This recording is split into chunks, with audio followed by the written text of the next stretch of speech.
Assalamualaikum warahmatullahi wabarakatuh. Alhamdulillahi rabbil alamin. Alhamdulillahilladzi an'ama bi ni'matil iman wal islam bihima tatimmus salihat. Ashhadu an la ilaha illallah wahdahu la syarika lah wa ashhadu anna Muhammadan abduhu wa rasuluh la nabiyya ba'd. Allahumma salli ala Muhammad wa ala ali Muhammad fil alamin innaka Hamidum Majid. Ya ayuhan nas ittaqu rabbakum alladhi khalaqakum min nafsin wahidah wa khalaqa minha zawjaha wa batha minhuma rijalan katsiran wa nisaa wattaqullaha alladhi tasaaluna bihi wal arham innallaha kana 'alaikum raqiba. Wa qala Allah ta'ala ya ayyuhalladzina amanu taqullaha wa qulu qawlan sadida yuslih lakum a'malakum wa yaghfir lakum dhunubakum wa may yuti'illaha wa rasulahu faqad faza fawzan 'azima. Puji syukur kehadirat Allah dengan mengucapkan alhamdulillahirabbil alamin. Berselawat kepada Nabi dengan mengucapkan Allahumma salli ala Muhammad wa ala ali Muhammad fil alamin innaka Hamidum Majid. Bapak Ibu sekalian yang berbahagia, mudah-mudahan di maghrib ini Allah limpahkan rahmat dan karunia-Nya kepada kita. Allah berkahi, Allah sehatkan, Allah kuatkan. InsyaAllah kita semua yang hadir husnul khatimah dan istiqamah dalam kebaikan dan ketaatan. Untuk orang tua kita yang telah mendahului kita, Allah tempatkan di tempat yang terbaik di sisinya, Allah terima amal ibadahnya, Allah kumpulkan bersama orang-orang yang saleh. Dan untuk orang tua kita yang masih hidup, Allah sehatkan, Allah kuatkan, insyaallah husnul khatimah. Amin ya rabbal alamin. Baik Bapak Ibu, di malam hari ini saya ingin membahas 3 hal. Yang pertama, hal pertama yang mau saya bahas, qaulaz zur, perkataan dusta. Yang kedua, syahadatuz zur, kesaksian palsu. Yang ketiga, al-halaful kadhib, sumpah palsu. Jadi semuanya palsu. Mulai dari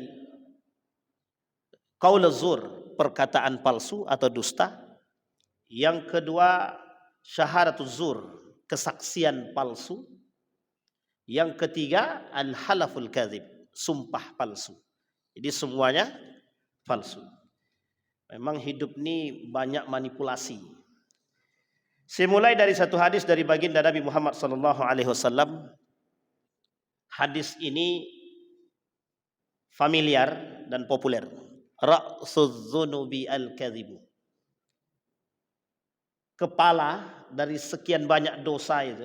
Jadi kepalanya di antara dosa itu al-kadzib, dusta, kepalsuan, manipulatif. Jadi kalau dalam hadis Nabi yang lain kata Nabi, ada orang yang berdusta, itu di hadapan Allah itu yuktaba indallahi kadzab. Allah memandang dia sebagai ahli dusta. Jadi kalau ada manusia yang sekali berdusta itu enak rasanya dusta. Berbohong itu dianggap enak, jadi akan terus menerus deh. Jadi menjadi satu ahli dusta. Nah, kadzab di sini jamak dari kalimat kadzibun. Kadzibun, kadzibani. Kalau banyak pelakunya dan sering dia melakukan dusta ini, kadzab namanya. Makanya ada namanya Musailama al-Kadzab. Siapa Musailama al-Kadzab itu? Nabi palsu yang ada pada masa era pergantian dari baginda Nabi Muhammad SAW sampai kepada masa Abu Bakar Siddiq. Jadi pada masa Abu Bakar itu tugasnya banyak. Tugas yang utama Abu Bakar ketika itu mengumpulkan Al-Quran dengan Umar bin Al-Khattab. Ternyata dilalah di tengah perjalanan pengumpulan Quran tadi. Ada yang harus dilakukan oleh Abu Bakar Siddiq. Yang pertama, manusia murtad. Alladzina yartadduna an dinil Islam, mereka yang keluar daripada agama Islam. Wafat Nabi yang murtad banyak. Nabi masih hidup, ini kita lihat sesi pemurtadan. Kita lihat dalam sejarah di mana momen-momen terjadi murtad. Momen pertama terjadi pemurtadan itu bukan pemurtadan, terjadinya irtadda yang keluar daripada Islam. Yang pertama ketika Nabi diperintahkan oleh Allah merubah kiblat. Nanti kita lihat sisi dusta daripada kaum Yahudi dan Nasrani. Ketika peralihan kiblat yang sekarang disebut dengan Masjid Kiblatain. Masjid Kiblatain. Dari menghadap ke Masjidil Aqsa langsung diperintahkan fawalli wajhaka syatral Masjidil Haram. Balikkan dan hadapkan wajahmu ke Masjidil Haram. Dipindah tuh 180 derajat Celcius. Langsung menghadap ke Masjidil Haram. Langsung ketika itu kaum Yahudi langsung murtad. Jadi yang murtad pertama itu siapa? Yahudi. Kemudian yang murtad selanjutnya siapa? Yang murtad selanjutnya itu kaum-kaum munafik yang keluar daripada barisan Nabi. Kenapa dia keluar? Dia mengikut kawannya. Tapi satu sisi dia tak jadi ikut. Satu sisi ikut kawan, satu sisi ikut muslim. Jadi dia abu-abu. Nah, itu yang banyak pada masa Nabi, abu-abu. Apa tujuan Allah merubah dari kiblat dari Masjidil Aqsa ke Masjidil Haram?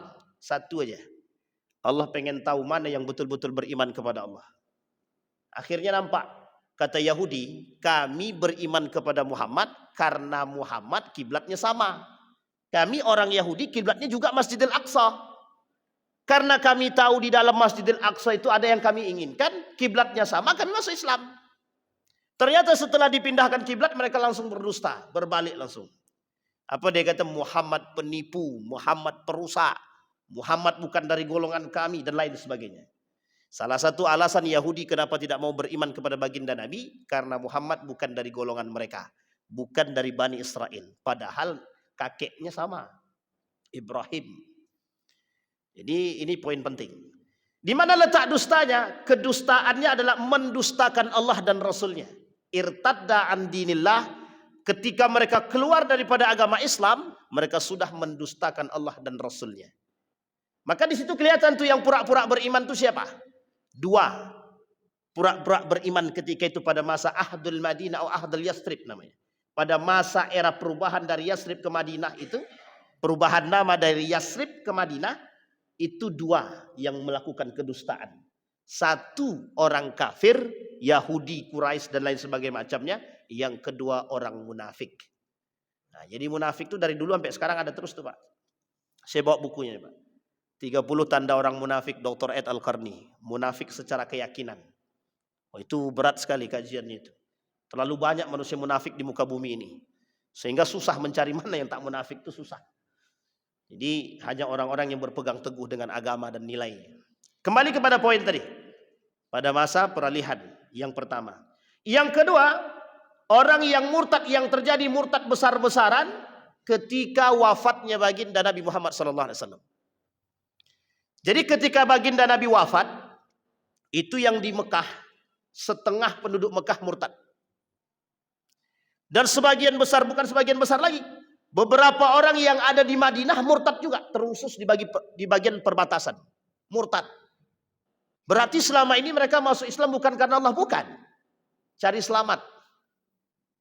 Dianggap Muhammad ini punya kekuatan, baginda Nabi punya kekuatan, terutama pada kekuatan ekonomi yang ketika itu dipegang oleh penduduk Madinah. Yang mayoritas mereka sudah dipegang oleh baginda Nabi Muhammad SAW. Uniknya, rata-rata beriman, masuk. Termasuk salah satunya Musailam al-Kadzab, pemimpin kaum munafik. Termasuk salah satunya adalah Abu Ubaid bin Salul, pemimpin kaum munafik Madinah, yang menjadi gembong kemunafikan ketika itu. Singkat cerita, dua hal ini, dua momen ini terjadi pemurtadan yang besar-besaran. Termasuk salah satunya pada masa perubahan antara baginda Nabi ke Abu Bakr Siddiq. Singkatnya Bapak Ibu sekalian yang berbahagia, muncul seorang nabi yang bernama Musailam al-Kadzab. Dia ada 3 nabi. Satu di antara 3 ini adalah Musailam al-Kadzab. Kenapa kok nama terakhirnya Kadzab? Pendusta. Memang ahlinya dia di bidang dusta itu, memang ahlinya dia. Pekerjaan dia. Maka disebutlah dapat julukan yang disebut dengan Kadzab. Ketika Abu Bakr Siddiq menjadi khalifah, yang dilakukan oleh Abu Bakar ketika itu menumpas orang murtad. Yang kedua yang ditumpas adalah mereka yang mendustakan syariat agama. Maaf, mereka yang mendustakan syariat Allah. Hukum Allah. Apa syariat yang mereka dustakan? Zakat. Zakat. Secara kontan kami tak mau membayar zakat. Persis seperti yang dilakukan oleh kelompoknya Qarun. Jadi datang tuh kelompok-kelompok yang tidak mau bayar zakat. Katanya malas kami bayar zakat, capek-capek aja. Kenapa Abu Bakar ketika itu memerangi? Kalau tidak diperangi Abu Bakar ketika itu sampai hari ini tidak ada namanya istilah wajib zakat, itu tidak ada. Uang sampai sekarang wajib zakat jelas, tetap banyak yang tak mau. Justru banyak yang mendustakan syariat itu. Apa contoh mendustakan itu? Pura-pura tidak mampu. Diperbanyak hutang biar tak bayar zakat. Pokoknya aku mau beli mobil lah. Mobil sudah ada, beli lagi. Nanti kalau mobilnya nyicil, kan pendapatannya jelas, langsung dikurangi kewajiban. Setelah ditengok cuma 2 juta bersihnya. Tak jadi zakat lah kata dia. Itu namanya mencari celah biar tak zakat, biar tidak berzakat. Yang kayak gini nih, itu sangat dimurkai oleh Allah itu. Ghadiballahu alaihim, Allah murka terhadap mereka. Sengaja mencari celah untuk tidak mau bayar zakat. Makanya kata Syekh Yusuf Al-Qaradawi, jangan tengok bersihnya. Kalau ditengok bersihnya banyak orang kaya yang tak berzakat. Kenapa? Lebih banyak hutang daripada pendapatan kata dia. Sekali ditengok hutangnya banyaknya minta ampun, 10 juta. Setiap bulan harus keluar 10 juta. Sementara pendapatannya cuma 15 juta. 5 juta tak wajib zakat. Kalau ditinjau bersihnya. Tapi kalau ditinjau keutamaan semuanya, dia wajib zakat. Tapi kalau ditinjau bersihnya per bulan, tak wajib zakat dia. 5 juta kali 12. Berapa itu? 60 juta baru. 60 juta apa wajib zakat? Tidak, 85 juta baru wajib zakat. Tergantung harga emas. Tergantung harga emas. Pertanyaannya adalah banyak jalan untuk mencari celah agar tidak membayar zakat dengan memperbanyak hutang. Maka kata Syekh Yusuf Al-Qaradawi, tidak ada begitu. Pokoknya hitung semuanya. Berapa pendapatannya? 15 juta, bayar semua. 15 juta hitung setahun, langsung keluarkan. Kata Yusuf Al-Qaradawi begitu. Karena kalau ditunggu bersih, tak ada yang mau berzakat. Banyak orang berdusta, banyak, termasuk pada masa itu. Pengikut baginda Nabi Muhammad SAW yang murtad dari Islam, kemudian banyak orang Muslim yang tak mau bayar zakat, diperangi sama Abu Bakar, dirampas, diambil hartanya, disampaikan oleh Abu Bakar bahwa wajib zakat, sekalipun baginda Nabi meninggal, zakat wajib. Yang kedua, yang ketiga, muncul Nabi palsu yang disebut dengan Musailamah Al-Kadzab di perbatasan, yang ingin ketika itu melakukan tandingan terhadap Al-Quran. Dia mendustakan agama yang dibawa oleh baginda Nabi Muhammad sallallahu alaihi wasallam. Jadi ketika pemurtadan ini dilakukan oleh Abu Bakar Siddiq, begitu juga dengan Umar bin Khattab, sampai-sampai urusan pengumpulan Al-Quran ditahan. Nanti dilanjutkan kembali pada masa Utsman bin Affan, sekaligus ditadwinkan, dicetak langsung atau dijilid langsung. Ini masa kedustaan. Nah, dalam poin hari ini kita bahas yang pertama qaul zur, perkataan dusta. Kalau perkataan dusta ini kita sudah banyak temukan, dan Nabi sendiri sudah bilang, sudah katakan kelak di akhir zaman akan muncul 70 para pendusta, dan kita sudah tahu itu. 70 para pendusta itu hanya bahasa kiasan. Kata ulama hadis, bukan 70, lebih banyak manusia yang lebih. Kita ambil contoh bahasa kiasan ini. Kata Nabi, kelak di akhir zaman umatku ini akan terpecah menjadi 73 golongan. 71 Yahudi, 72 Nasrani, 73 umat Muslim. Semuanya 71, 72, 73 semua masuk neraka kecuali satu, Ahlus Sunnah wal Jamaah. Ini ternyata bahasa kiasan. Maksudnya apa? Saking banyaknya aliran sesat kelak yang akan muncul di muka bumi ini. Dari data yang kita terima dari Majelis Ulama Indonesia, lebih daripada 1000 aliran sesat di Indonesia. Lebih daripada 1000. Pertanyaannya, sedikit apa banyak? Sedikit atau banyak? Banyak. Dan tersebar di beberapa kota. Termasuk salah satunya di Provinsi Riau. Ada banyak aliran-aliran sesat rupanya. Ada Syiah, ada Khawarij, ada kelompok kajian yang menghalalkan memegang istri orang. Nah, coba bayangkan tuh. Jadi halal memegang istri orang. Atau ada syarat, jika anak gadis jamaah itu mau menikah, harus diuji dulu oleh mursyidnya. Nah, ini sesat betul itu, bukan sesat lagi, digandal aja kepala bapaknya sekalian itu. Itu aneh itu Pak, betul-betul aneh itu. Dan uniknya itu ada pengikutnya itu. Nah, itu aliran sesat. Kembali kepada poin tadi, itu bahasa kiasan kata Nabi. Berarti sab'ina kazaban itu apa? Akan banyak muncul ribuan manusia para munafik pendusta. Qaulaz zur, perkataan dusta. Perkataan dusta ini disematkan kepada orang-orang para pelaku dusta yang oleh Nabi, baginda Nabi Muhammad SAW, mereka yang berdusta maka akan disematkan oleh Allah, akan dijuluki oleh Allah para pendusta di mata Allah. Pertanyaannya, dusta yang seperti apa? Satu, dusta untuk diri dia sendiri. Yang kedua, berdusta atas nama agama. Yang ketiga, berdusta atas nama Allah dan Rasulnya. Ketika berdusta atas nama diri sendiri, inilah yang disebut dengan ayatul munafik salasah. Tanda orang munafik 3. Idza haddasa kadzaba wa idza wa'ada akhlafa wa idza tumina khana. Ketika bicara dusta, ketika berjanji mengingkari, ketika dikasih amanah berkhianat. Tapi ada poin yang lebih besar 2. Berdusta atas agama, atas nama agama, dan berdusta atas nama Allah dan Rasulnya. Memang agak mirip. Man kadzdzaba alayya muta'ammidan falyatabawwa maq'adahu minan nar. Barang siapa yang berdusta atas namaku, kata Rasul, sudah disediakan oleh Allah neraka. Nerakanya jahanam. Ada orang yang berdusta atas nama agama. Ada. Apa contohnya? Menjual agama untuk segala hal.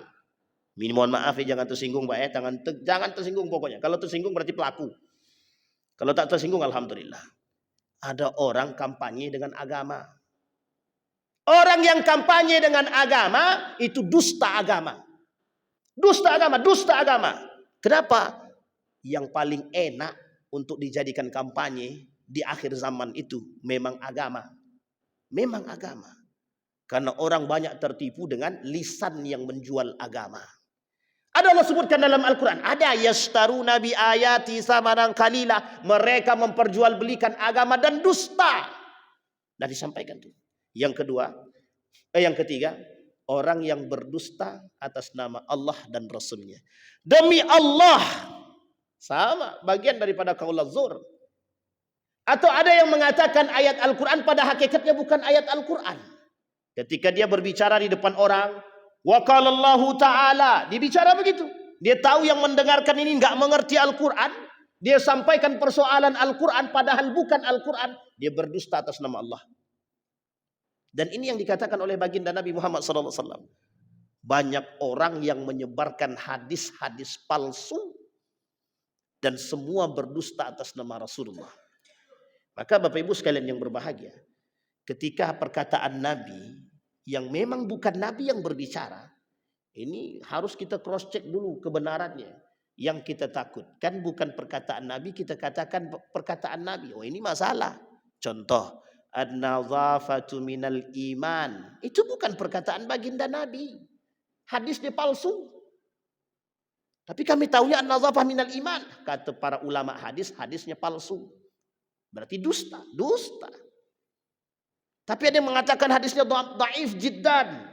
Baiklah, kalau ada yang katakan hadisnya dhaif jiddan, setidaknya itu mendekat kepada keragu-raguan.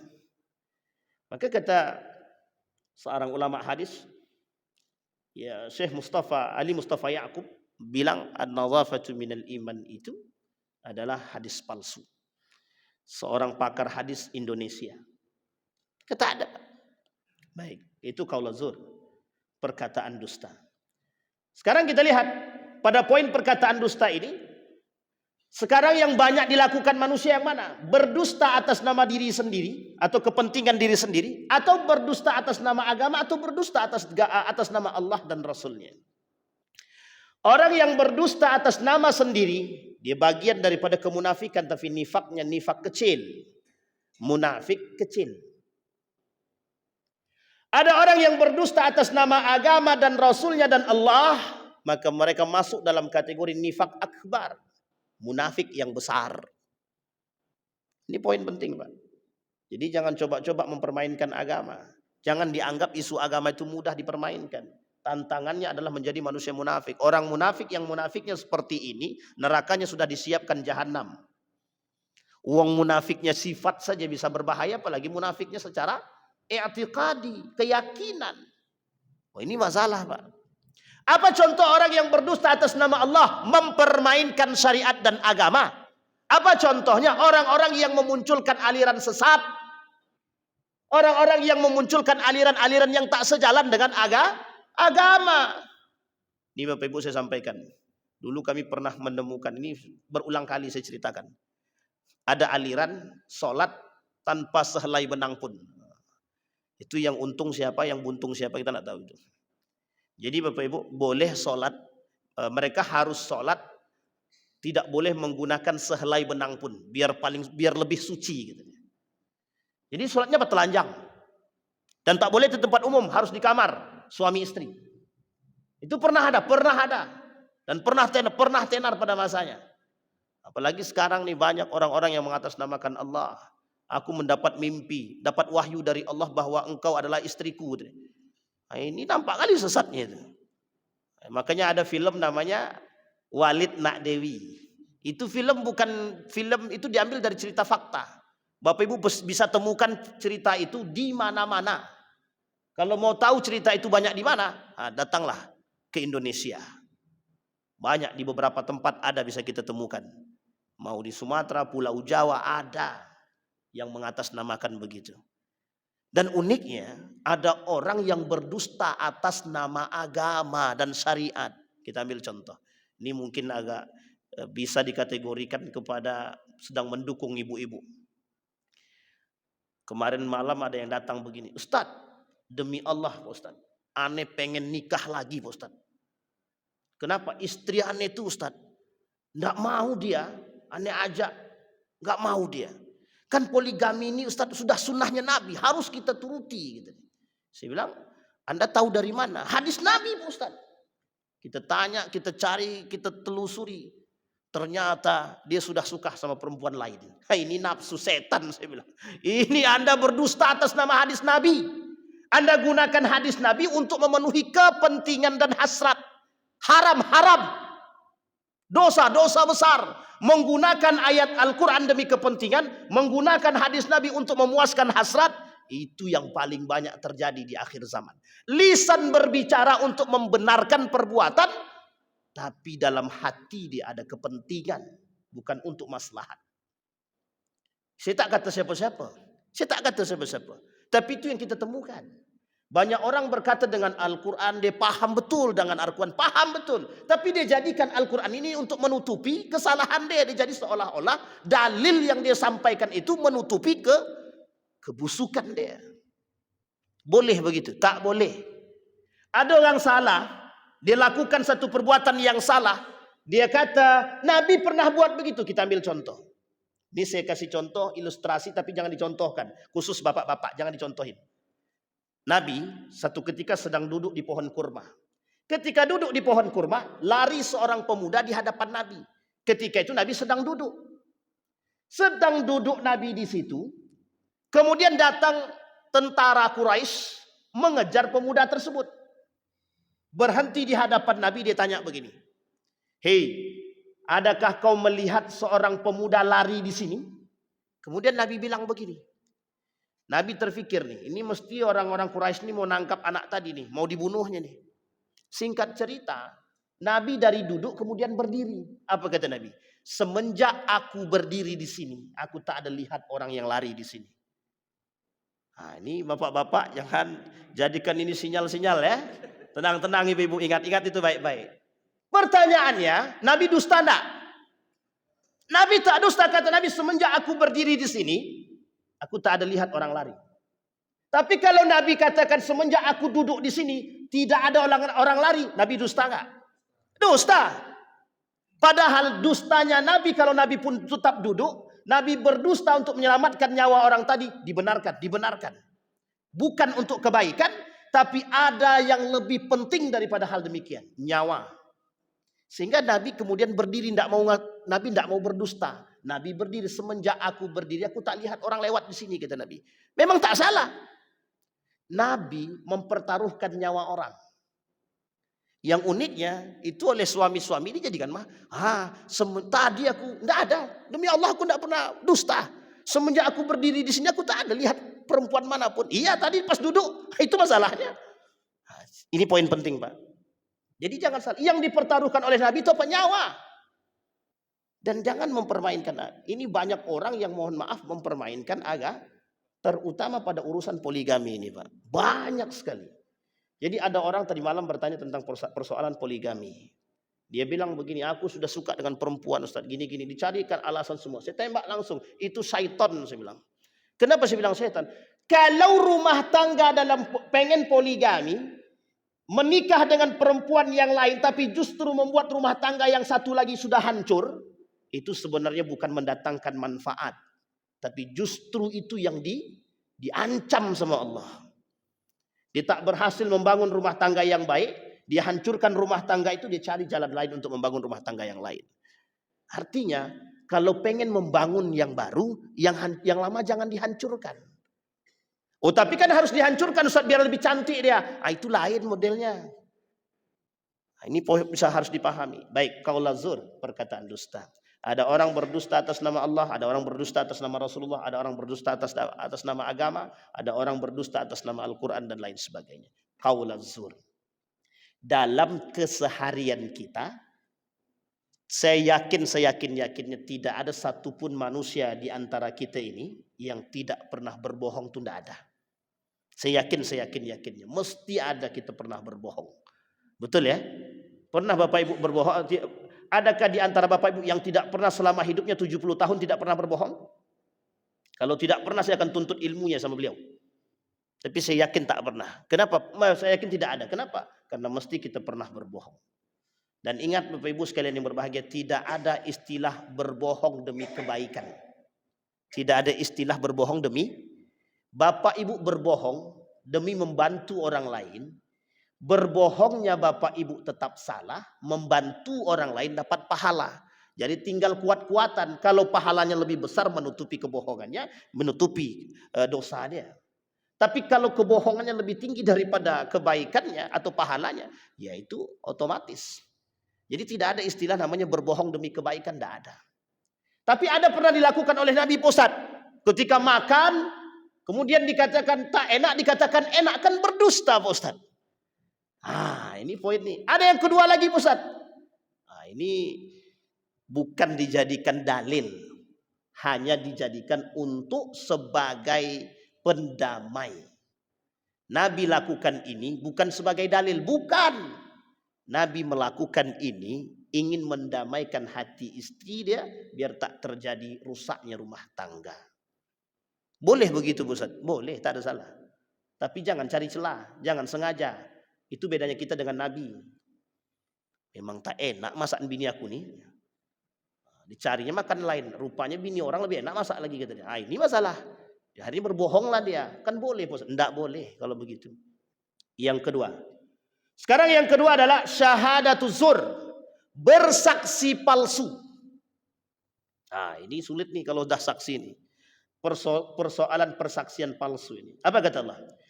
Ya ayyuhalladzina amanu kunu qawwamina lillahi syuhada'a bil qisti wa la yajrimannakum syana'anu qaumin alla ta'dilu i'dilu huwa aqrabu littaqwa wattaqullaha innallaha khabirum bima ta'malun. Kita garis bawahi kalimatnya. Kunu qawwamina lillahi syuhada. Kemudian kalimat selanjutnya digandeng bil qisti. Jadi manusia, jadilah kalian orang-orang yang bersaksi atas nama Allah dengan keadilan dan kejujuran. Wala yajrimannakum syana'anu qaumin, jangan kalian menyiksa orang dengan persaksian palsu kalian. Paham maksudnya ini Pak? Bisa dipahami? Jangan menjadi orang yang bersaksi atas kedustaan sehingga menzolimi orang lain yang disaksikan. Kita lihat nanti di akhir apa ancaman bagi pelaku syahadatul zur itu. Bagaimana harus menembusnya. Kata Allah dalam Al-Quran, وَلَا تَكْتُمُ الشَّهَادَةَ وَمَنْ يَكْتُمْهَا فَإِنَّهُ آثِمٌ قَلْبُهُ وَاللَّهُ بِمَا تَعْمَلُونَ عَلِيمٌ. Kata Allah, jangan kalian sembunyikan kebenaran, persaksian yang benar dari diri kalian. Karena kalau seandainya kalian menyembunyikan itu termasuk dosa yang besar, menzolimi orang, dan bagian daripada dosa hati. yang kalian tak berani mengatakan kejujuran. Sekarang saya tanya sama Bapak Ibu, adakah pelaku persaksian palsu ini? Adakah tidak? Saya kasih tahu contoh Bapak Ibu. Beberapa tahun yang lalu, seorang anak menggugat ibunya di pengadilan agama dengan urusan warisan. Dia masukkan ibunya ke dalam penjara dengan mendatangkan saksi palsu dari tetangga-tetangga yang sudah dia bayar hanya untuk mendapatkan warisan daripada ibu dia. Dia jebloskan ibu kandung dia ke dalam penjara dan dia berbahagia dengan apa yang dia dapat. Tak sampai setahun harta yang dia dapat habis semua. Tapi uniknya Ustaz, dia datangkan persaksian itu yang menjadi masalah. Dia berani mendatangkan tukang saksi dan uniknya lagi yang bersaksi mau. Apa kata dia? Kata tukang saksi ini, kan kami dapat duit Ustaz. Kami butuh duit Ustaz. Demi uang yang tidak seberapa, kita menzolimi manusia yang ternyata azab dan ancamannya dunia dan akhirat.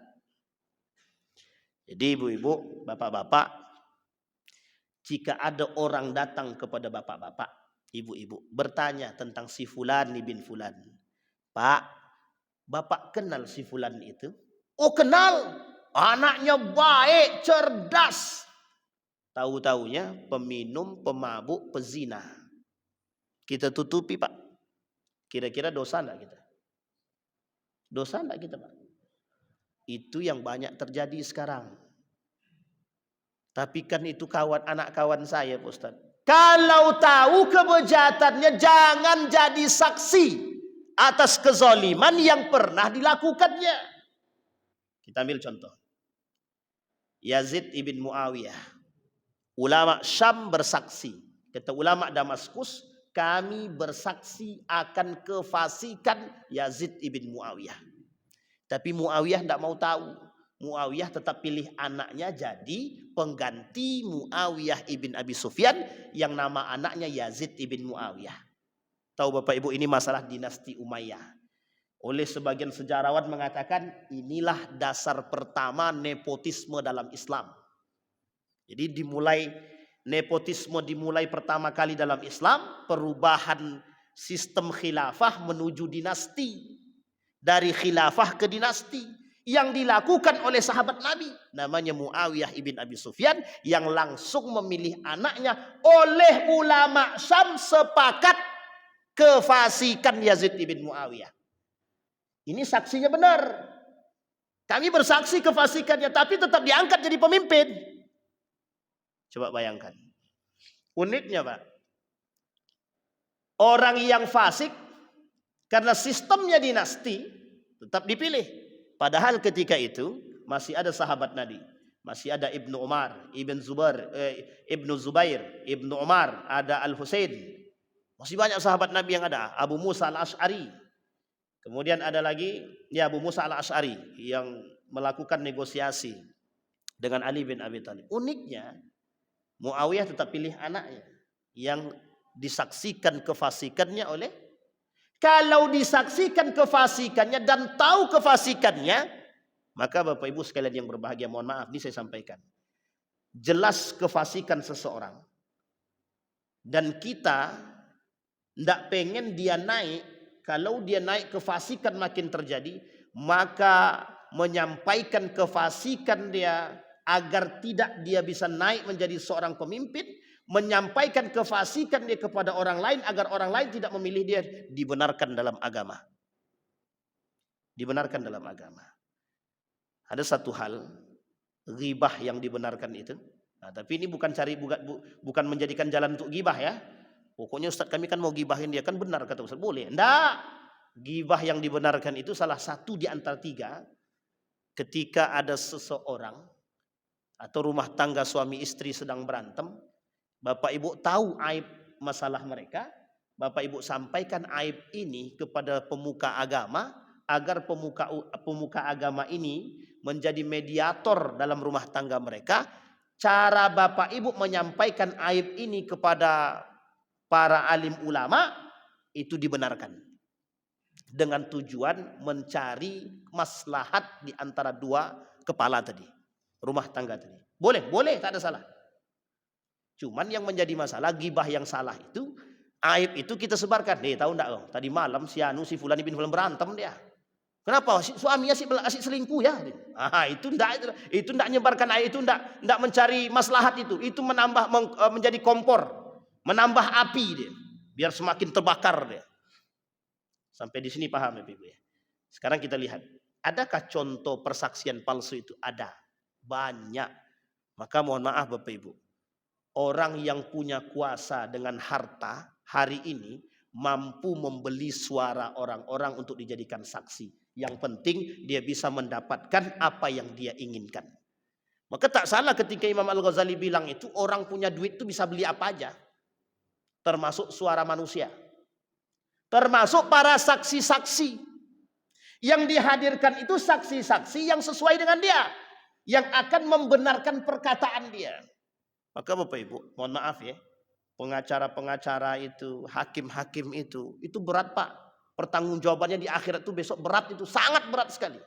Apa kata Nabi dalam hadisnya begini? Al-qudatu thalatha. Hakim itu 3. Qadiyani finnar wa qadin fil jannah. Katanya. 2 dalam neraka, 1 dalam surga. Katanya. Nah, coba bayangkan tuh. Termasuklah tuh hakim, pengacara, segala macam tuh.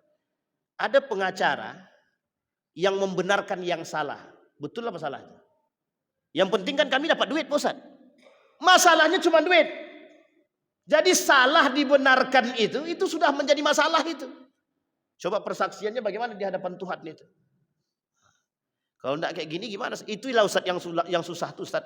Kalau dapat orang yang masalahnya itu sudah jelas-jelas salah kata dia. Apa yang harus dilakukan sebagai seorang pengacara ketika mendapatkan seorang yang sudah mesti salah, sudah pasti salah, dan sudah tahu salah? Kita jangan membenarkan. Setidaknya mencari keringanan hukuman. Itu yang dilakukan. Kalau membenarkan yang salah berarti kita berdusta. Memanipulasi mesti begitu. Nah, ini yang kita takutkan Pak.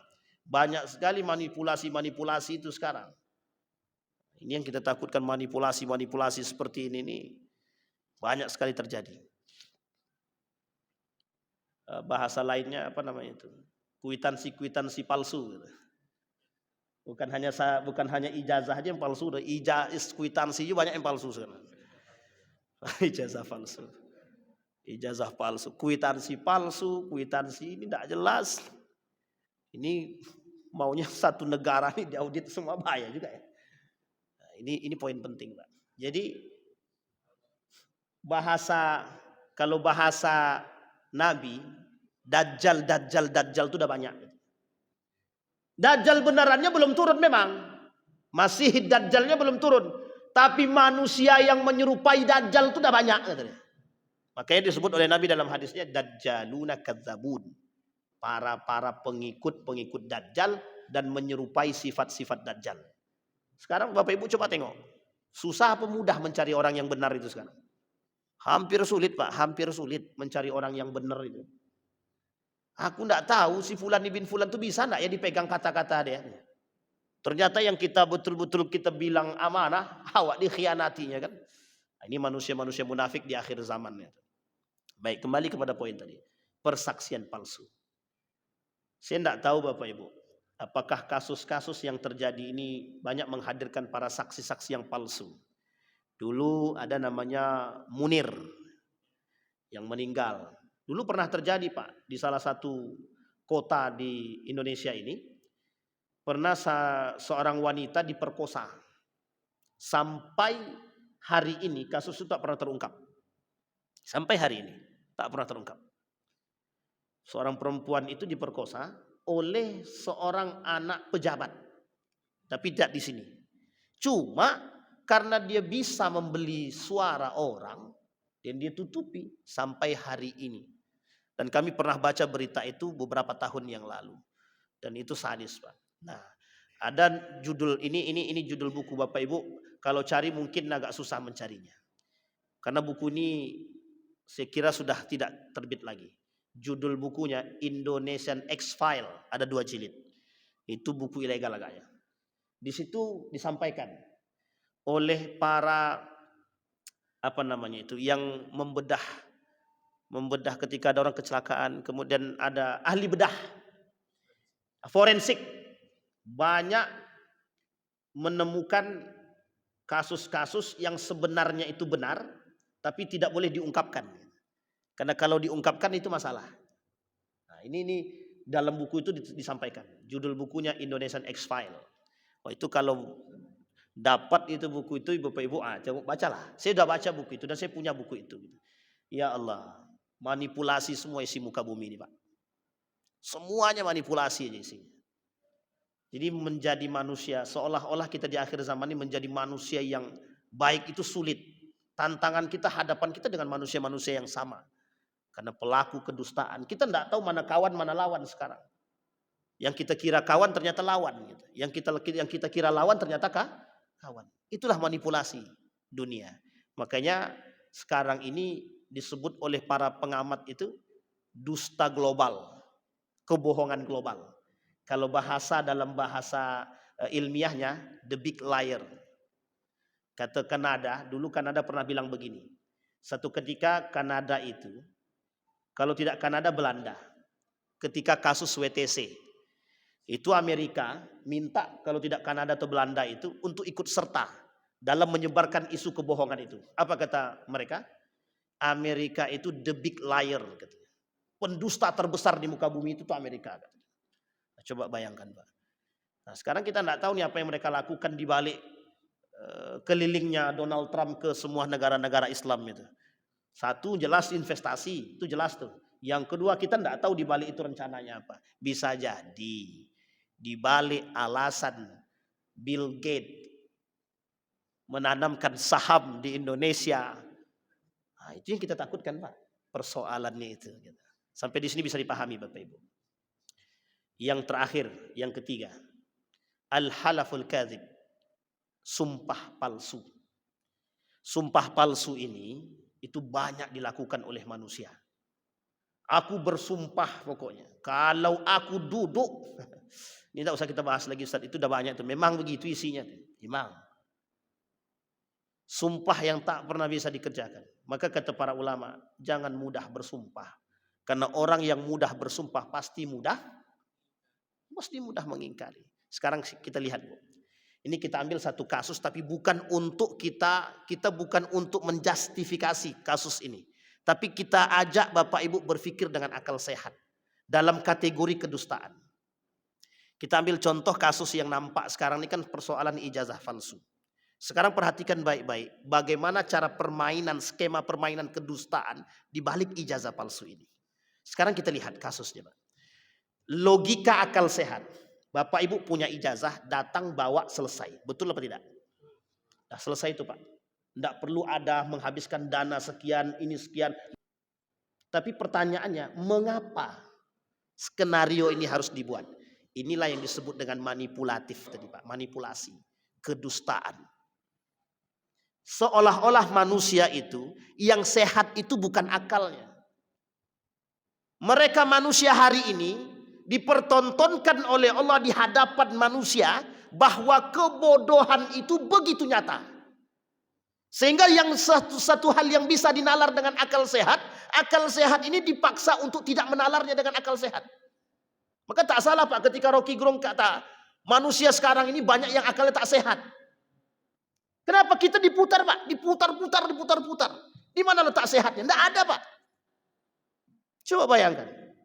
Manipulasinya itu di situ, Pak. Begitu juga dunia ini, Pak. Sama. Kenapa Donald Trump menginginkan hal demikian? Karena Donald Trump inginkan negara Yahudi. Donald Trump inginkan cita-cita Israel. Tapi bagaimana caranya? Semua muka dunia ini sekarang menganggap Israel ini sudah genosida. Tapi cari cara yang lain. Dibuat manipulasi sedemikian rupa. Ada perjanjian Abraham. Ada perjanjian A, B, C, D. Investasi. Donald Trump menjanjikan kepada Saudi Arabia itu membantu pariwisata Saudi Arabia. Dengan catatan Saudi Arabia mau berinvestasi ke Amerika. Dan ada dannya, Pak. Mau ikut serta dalam perjanjian Abraham. Bapak Ibu harus paham perjanjian Abraham itu apa. Yang punya Abraham itu cuma satu, Pak. Yang punya Abraham, yang ada bahasa Abraham itu cuma satu yang punya. Yahudi. Selain Yahudi tidak ada yang punya Abraham. Karena pemahaman Yahudi cuma satu. Agama Abraham. Namanya Abrahamic religion. Coba bayangkan. Itu kedustaannya bagaimana model permainannya. Makanya disebut dengan dusta global sekarang. Manipulasi global. Uniknya, kita yang akal sehat tadi dibuat tidak sehat. Disuruh mengikuti urusan-urusan yang seperti ini. Dipaksakan untuk mengikuti itu. Biar urusan yang lain terasingkan dan tidak tercover dan tidak terfikirkan. Kita ambil contoh. Ada yang lebih berbahaya daripada itu? Banyak, Pak. Persoalan vaksin itu berbahaya. Persoalan minuman keras itu berbahaya. Pertanyaan saya, ada yang lebih berbahaya? Ada. Persoalan pemboikotan produk Israel. Itu jauh lebih berbahaya, Pak. Kalau kita umat muslim tidak ada yang mau memboikot produk Israel, coba bayangkan berapa juta yang mereka hasilkan setiap hari. Dan mereka gunakan untuk membeli alat hanya untuk menghancurkan. Coba bayangkan. Cara mereka menutupi dengan tangan-tangan yang lain. Hidup ini cuma manipulasi. Datang orang-orang yang bersumpah, wallahi, wallahi, wallahi. Bersumpah atas nama Allah. Bersumpah atas nama Rasulullah. Uniknya lagi, ada orang bersumpah. Yang sekarang ini bisa kita temukan, Pak. Kami bersumpah pocong, kata dia. Astagfirullah wa atubu ilaih. Bersumpah atas nama Allah dan Rasulnya, jika diingkari wajib bayar kafarat. Wajib. Orang yang bersumpah atas nama Allah wajib bayar kafarat, setidaknya puasa 3 hari. Wajib bayar kafarat. Ini ada orang bersumpah atas selain Allah, kafir. Orang yang bersumpah atas selain Allah, selain agama, kafir. Bisa dipahami Bapak Ibu ya? Ada 3 poin. Maka apa ancaman ketiga-tiga ini? Yang pertama, kalau orang itu berdusta, dustanya hanya untuk diri dia, bukan atas nama agama dan Allah, maka dia masuk dalam kategori munafik atau nifakul asgar. Tapi kalau dia sudah munafik atas nama, mengingkari atau berdusta atas nama Allah dan Rasulnya, nifaknya nifakul akbar, nerakanya jahanam. Yang kedua, orang yang bersumpah palsu. Orang yang bersyahadat bersaksi palsu. Apa ancamannya? Wajib bagi dia membersihkan orang yang sudah disaksikan. Wajib. Kalau orang yang disaksikan itu ternyata mengalami kerugian materi, wajib diganti di dunia. Di akhirat semua kebaikan-kebaikan dia akan diberikan kepada orang yang disaksi. Yang ketiga, ada yang disebut dengan sumpah palsu. Orang yang bersumpah palsu atas nama Allah, maka dia wajib bayar kafarat. Yang kedua, dia berdosa. Allah tak mau melihat mereka, Allah tak mau mensucikan mereka, Allah tak mau berbicara dengan mereka. Bagi mereka azab yang sangat pedih. Allah laknat mereka, Allah masukkan mereka ke dalam neraka jahanam. Jadi masih mau berdusta, Pak? Masih mau bersaksi? Maka besok kalau ada orang minta jadi saksi, hati-hati. Terutama masalah saksi nikah. Kalau tak tahu betul anak orang tuh jangan jadi saksi nikah, jangan. Berat. Apalagi nih saksi-saksi kampanye itu. Ini yang susah nih, Pak. Pertanggungjawabannya di akhirat, enggak cuma di dunia, Pak, di akhirat. Mudah-mudahan ada manfaat bagi kita semua. Mudah-mudahan bisa menambah keimanan kita. Mudah-mudahan bisa menjaga diri kita dari sifat nifak. Fa'tabiru ya ulil absar la'allakum tuflihun. Assalamualaikum warahmatullahi wabarakatuh.